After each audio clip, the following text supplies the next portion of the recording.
గురూజీ 72 గంటల్లోనే ఫోన్లోనే అద్భుతమైన జ్యోతిష్య పరిష్కారం చూపిస్తారు. నమ్మండి నమ్మకపోండి, ఇది నిజం. శ్మశాన కాళి రుద్ర చౌడీదేవి ఆరాధకులు నంబర్ 1 వశీకరణ స్పెషలిస్ట్.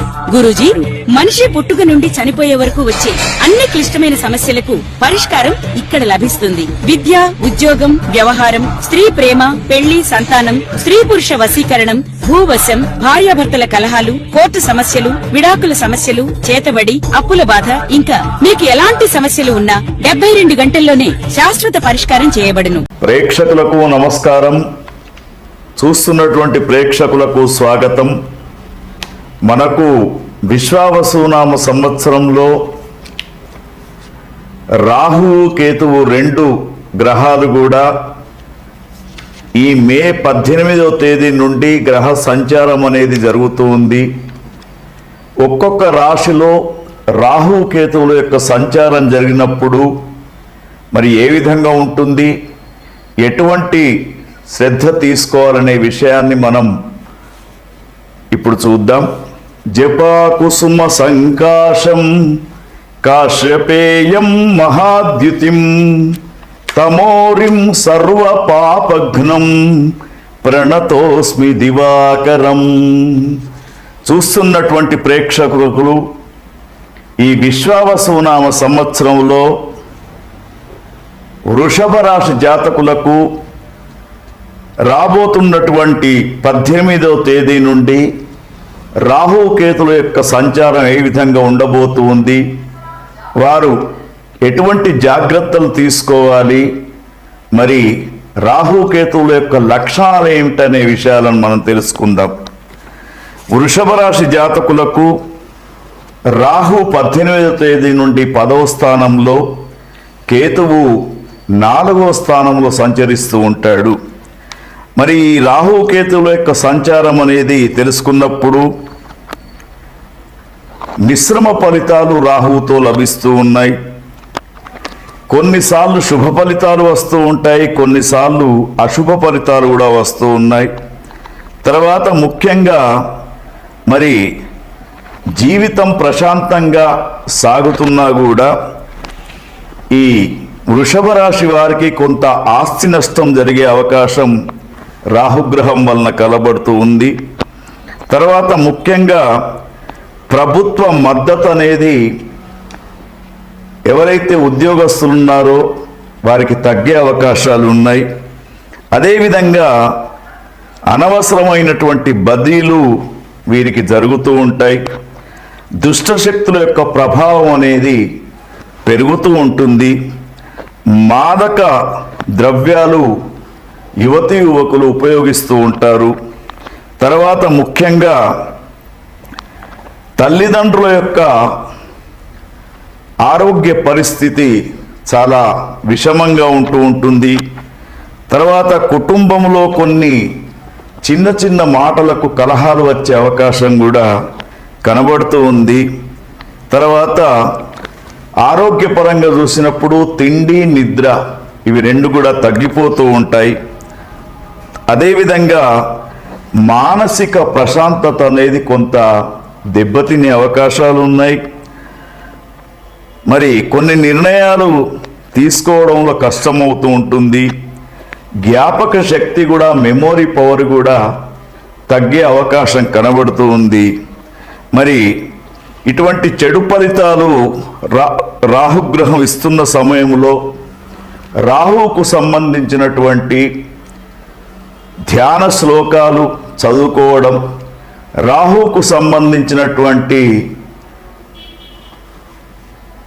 ఏదైతే ఉంటుందో ధాన్యం, దాన్ని ఒక దేవాలయంలో సమర్పించడం, తర్వాత వీలైతే కాలసర్ప పూజ చేసుకోవడం వీరికి శ్రేయస్కరం. మరి వృషభ రాశి వారికి కేతుగ్రహాన్ని చూసినప్పుడు కేతుగ్రహం కూడా 4వ స్థానంలో సరిగా లేదు కాబట్టి వీరు ఏ కారణం లేకుండా భయభ్రాంతులు చెందే అవకాశం ఉంటూ ఉంటుంది. ముఖ్యంగా యువత జూదం, తర్వాత గుర్ర పందాలు వీట్లలోకి వెళ్ళి డబ్బు పాడు చేసుకునే అవకాశం ఉంది.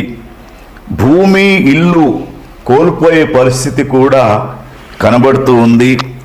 అగ్ని ప్రమాదాలు, వాహన ప్రమాదాలు, గుండె సంబంధమైనటువంటి అనారోగ్య బాధలు కనిపిస్తూ ఉన్నాయి. కడుపు నొప్పి చాలా అధికంగా ఉంటుంది. రోగస్థానం బలంగా ఉండే అవకాశాలు ఉంది. శరీరంలో చికిత్స చేయలేనటువంటి వ్యాధులు ఈ యొక్క కేతుగ్రహం వలన మరి కొంతవరకు వృషభ రాశి వారికి వచ్చే అవకాశాలు ఉన్నాయి. తర్వాత వీరు ముఖ్యంగా రాహుకేతువులకు సంబంధించినటువంటి శ్రీకాళహస్తిలో ఉన్నటువంటి దేవాలయంలో రాహుకేతువులకు సంబంధించినటువంటి పూజాది కార్యక్రమాలు, లేదా మీకు ఏదైనా అనుమానం ఉన్నప్పుడు ఈ క్రింద కనిపిస్తున్నటువంటి నెంబర్కు మీ పుట్టిన తేదీ, సమయాన్ని పంపిస్తే మీకు తగు సూచనలు ఇవ్వడానికి కూడా అవకాశం ఉంటుంది. ఓం తత్సత్. మనకున్నటువంటి 12 రాశుల వారికి రాహుకు, కేతుకు సంబంధించినటువంటి దోష నివారణకు అందరూ కూడా ఒక సామూహికమైనటువంటి పరిష్కారం చేసుకోవచ్చు. ఎందుకంటే ఈ శ్లోకాన్ని ప్రతిరోజు కూడా చదువుకోవాలి.